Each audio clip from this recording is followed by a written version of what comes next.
This is Sid Roth saying, I have a vision. Now is the set time to blow the trumpet in Zion. Blow a trumpet in Zion, sounding on the mountain. Blow a trumpet in Zion, for the day of the Lord is come. Shalom, Mishpocha. Shalom, family. Mishpocha is a Hebrew word, and that's what it means, family. We're the Mishpocha, the family with a Jewish heart, made up of Jewish and non-Jewish people that are one new man in Messiah. Getting ready, Mishpocha, to blow the grandest shofar, or the grandest trumpet in Zion. We want everyone, everywhere, to hear the good news. We want everyone, everywhere, to be red hot for the Messiah. I have on the telephone, I'm speaking to him at his office in Millerstown, Pennsylvania, John McTernan. John, formerly for 26 years, was a federal agent. He was with the Internal Security Division of the IRS. He's also co-founder of International Cops for Christ. But the reason that I'm interviewing him is he had an encounter with the living God in which God showed him that God is a holy God, and there are judgments that have been coming on America, but to such a precise point that when a sin like abortion or a homosexual rally or things of that nature occurred, the exact day that they occur, there have been hurricanes or the stock market has crashed. And, if it had been a week later, I'd say, well, coincidence. But he had event after event after event, all documented in this book titled God's Final Warning to America. Now, John, on yesterday's broadcast, we were talking about chapter 2 of your book, which is called The Israel Connection. Why does God cause specific judgments to happen to America when America goes against Israel? Why is that? Well, Sid, I think for two reasons. Number one, the prophet Joel, chapter 3, when you look at verse 1 and 2, specifically in verse 2, God says that he is going to judge the nations who have parted or divided his land. And that's exactly what America is doing right now.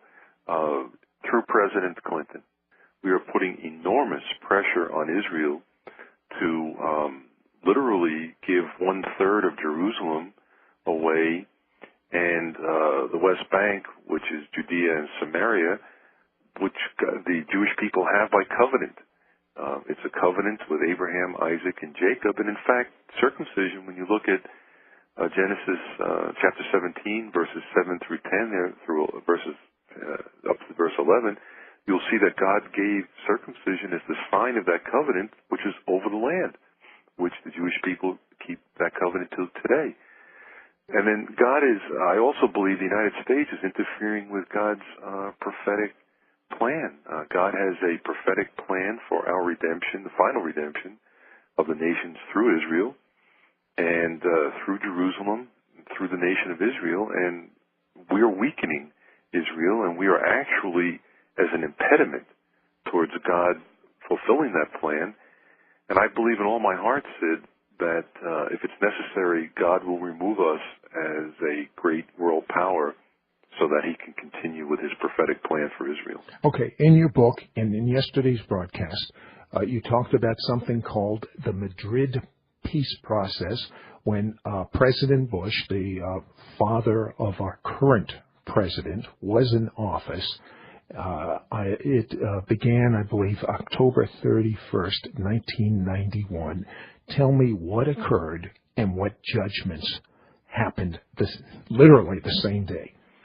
Well, Sid, President Bush went over to Madrid, Spain, and this was a so-called peace process, but I see it as just a code word for forcing Israel to give away the covenant land along with, a third of Jerusalem.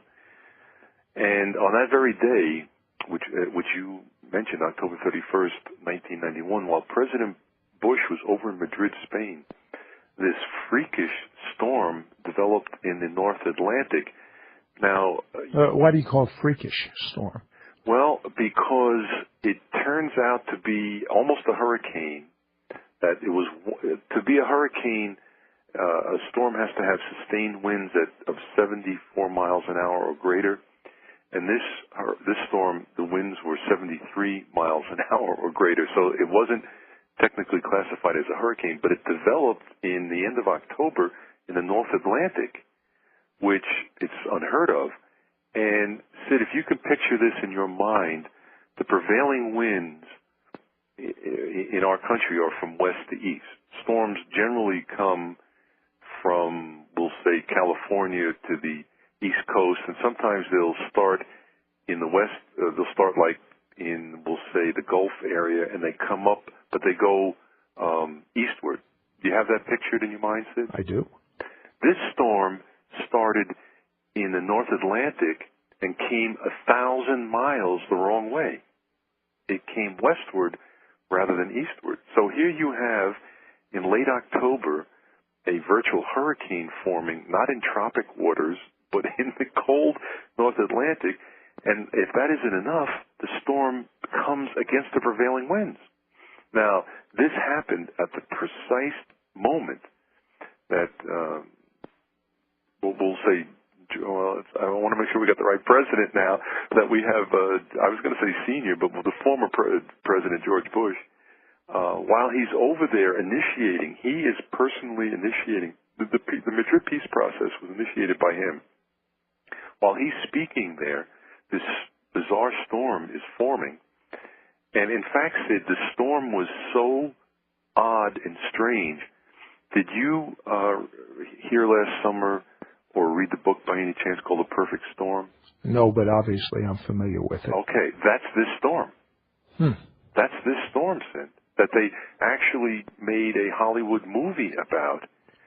Okay, let me get this straight now. On the date that President Bush, the father of our current president, was president, and he began what was called the Madrid peace process, which was giving up land for peace, so to speak, in Israel, on October 31st, 1991, was the same day what was known as the perfect storm hit the east coast of America? Yes, sir. And in your book, you say it not only hit the East Coast, but it hit a specific city and a specific house. Tell me about that. Sid, God has a sense of humor. He does. It hit Kennebunkport, Maine, which is the residence of former President George Bush. And not only that, the eyewitnesses watched his house being devastated by huge waves 30 feet high. It's He's in Madrid, Spain, and his house is being hit by this hurricane force wind. Well, actually, to be completely, totally accurate, Sid, it was the next day. The storm was forming and heading his way while he was speaking, and the very next day, it hit his home. The waves were 30 feet high. It said the ocean in front of his house rose up like an anger. This was eyewitness accounts. And waves 30 feet high smashed his house, and he had to come back to his home to assess the damage and to start the rebuilding of it. Now, if that was the only case that was being cited by John, we could really call it coincidence. But Mishpocha, he's got a book filled with a homosexual event in America, a judgment, a pro-abortion rally, a judgment, a anti-Israel move by the United States, a judgment. Tell me some more things that have happened as a result of our country being anti-Jewish people having the land of Israel. Sid, in 1994 now, January 1994, former President Clinton met with the late Assad of Syria. I just can't think of his first name right now, Assad. He passed away last year. Well, anyways, they met in Geneva, Switzerland, and it was over Israel. That's why they met. And this was on a Sunday night. I was sitting on the floor in front of my TV, and I had my dog next to me. I'm going to make it real personal here. And I was watching the news. It was the late news, and it said President Clinton today in Geneva, Switzerland, met with Premier Assad of Syria. And then I listened to Clinton's speech, and he was standing behind a pulpit, and he directly, without any guess of words, said that Israel is going to have to be willing to give back the Golan Heights to Syria for peace, and that the Israelis may not like it, and I'm paraphrasing it, but this isn't the essence of what he said, but they're going to have to do it, and Assad was next to him. Well, Sid, the hair literally went up on the back of my neck as I listened to this. I said, no, Lord, he's bringing judgment on us. He is going to force Israel. He's going to use the power of the United States to force Israel to give the Golan Heights to Syria, which will put Israel in a tremendous, weakened military position. I went to bed. I woke up the next morning and turned on the news, and what had happened but the massive Los Angeles earthquake. It occurred no more than 12 hours after President Clinton was bullying Israel, well, from behind the podium, saying that you will have to, Israel mightn't like it. That's exactly what he said. But for peace, they're going to have to give the Golan Heights away. And within 12 hours of us threatening Israel over the land, we had a tremendous earthquake that did phenomenal damage. And Sid, I have it in the book, and I've got it documented, the earthquake that hit, it's called the Northridge earthquake. The scientists never found the fault that caused it. It just happened. And it was actually two earthquakes in one. The land rose up and then shook back and forth, and it has the scientists baffled because they can't explain really the scientific cause of this earthquake. Plus, Northridge is the pornography capital of the United States, which I didn't know at the time, but 90% of all the video pornography made in the United States is made in Northridge, California, and that was the very epicenter of this earthquake.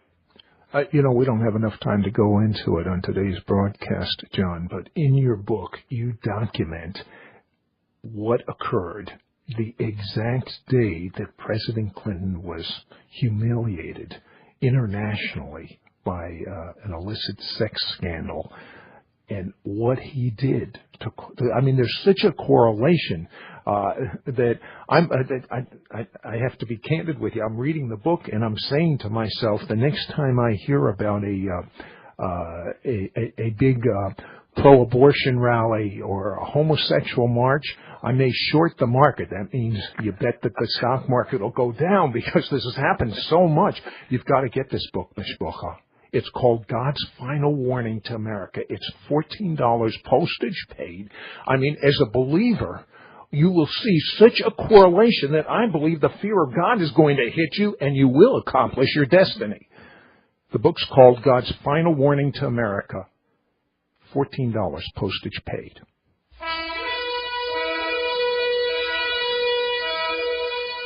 If you would like to receive a complimentary copy of our bi-monthly teaching newsletter, cassette catalog, or information about becoming Mishpocha, write to me, Sid Roth, Post Office Box 1918, Brunswick, Georgia 31521.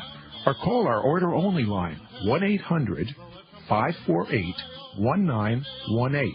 To place a credit card order, call anytime, 1-800-548-1918. For all other calls, the number is 912-265-2500. That's 912-265-2500. For a cassette tape of this week's broadcast, send $5 to Sid Roth, Post Office Box 1918, Brunswick, Georgia 31521.